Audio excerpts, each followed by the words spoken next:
Good afternoon mga kabukid. For today's video, mag-iihaw tayo ng bangos.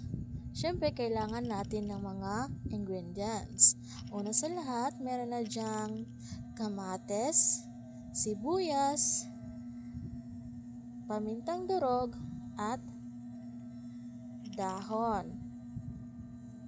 Ano ba? Tarungin mo nga. Okay. Ngayon, nalagyan na natin ng paminta, ricado, at yung dahon.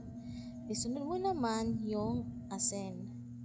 Siyempre, kailangan ng asin para maging malasang ating bangos.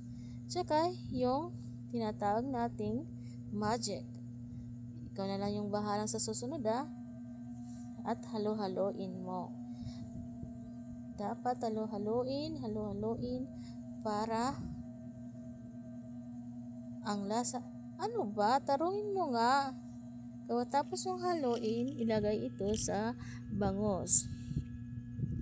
Dapat siksik ang pagkalagay nito para maging masarap ang ating bangos.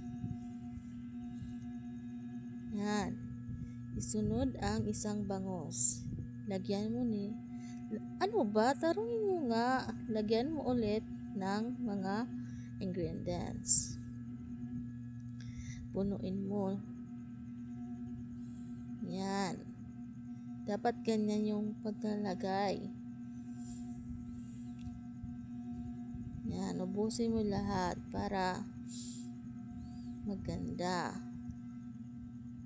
Tulad yan, yung may sama ka ng loob sa iba, ubusin mo ng lahat. Ibuhos mo ang sama mo ng loob. Ay, sorry, hindi pala. Sa bangos pala ilagay yung mga ingredients, hindi sa iba. Ito na. Isugba na natin. Ay, Tagalog nga. Sorry. Kaya iihaw na natin ang bangos.